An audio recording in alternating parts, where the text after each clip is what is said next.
Being a multi-passionate neurodivergent means that more likely than not, we'll have an array of different interests, hobbies, pastimes, passions that we'll devote ourselves to across our lifetime.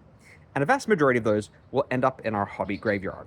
We won't continue with them. Some will sustain us for a period of time, maybe even a lifetime if we're lucky. And a lot of them will end up discarding because they cease to provide the same sense of stimulation, novelty, or reward that we were previously getting.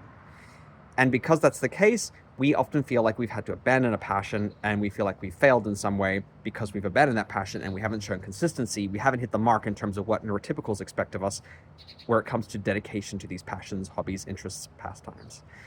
And it is not a mark of failure. The fact that we flame out faster and we have more interests and we're more likely to engage with them at a more rapid pace and also let go of them at a rapid pace means that we're questing spirits. We're seeking new sources of interest and passion and investment in our lives.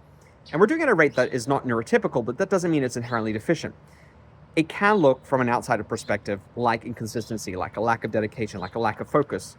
And it can also look like we're just pursuing things for stimulation's sake. And that's certainly the case with many interests, especially if you're ADHD. A lot of it is motivated by the pursuit of novelty, stimulation, and reward, like I mentioned. But it is also that we like to be fed. Our minds and spirits like to be fed. And these passions, hobbies, pastimes can all be sources of growth and fulfillment and meaning in our lives. They're not just pure pastimes.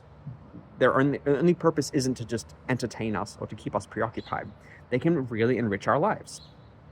Letting go of them sometimes is the right move. Sometimes it doesn't serve its function anymore, or we've done as much as we wanted to and we've plateaued in terms of getting what we wanted out of it in terms of stimulation, challenge, growth opportunities, and moving on is a rational course. It's not a mark of failure.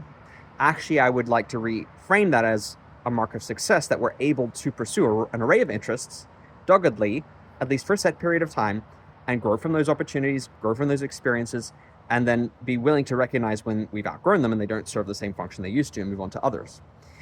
If again, it is you cycling rapidly for pursuit of stimulation and often in a way that might potentially be self-sabotaging, for example, skipping between different career choices at a rapid pace, that could be questionable. But I know that as a multi-passionate neurodivergent, I myself have done that. I've changed career tracks multiple times. I've gone back to school multiple times. I've explored an array of interests trying to find my ikigai, my vocation, my mission, my purpose, my passion.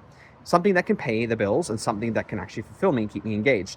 And a lot of people will just pick a career and go, well, that's good enough, and settle for that. And there's something to be said for settling, right? You don't want to be a maximizer all the time with everything. You want to be a satisficer, somebody who's able to just go, okay, this is good enough at some point and settle with it, and not constantly have FOMO or FOBO and keep chasing other options.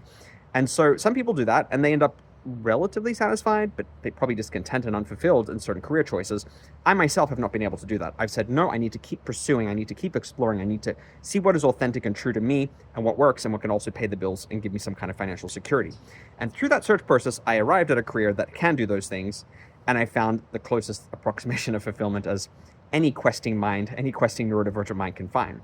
So it hasn't been a failure, but from an outside perspective, people would see all my different iterations of the life that I've taken and maybe judge it and see it as a failure, when I'm like, well, no, it was an exploratory process and I might not have even arrived at my destination, but I've arrived somewhere great and I might continue that iteration process and exploring throughout my life. And that is not a sign of failure. It's a sign of growth and open-mindedness and exploration. Have you experienced this as a multi-passionate neurodivergent, skipping between different hobbies, interests, pastimes? And have you found that there have been ones that you've kept and ones that you've let go, some that you've pursued just for the sake of stimulation, reward, or novelty, and some that actually were really meaningful and purposeful in your life and brought growth and development as a human being? I would love to hear from you.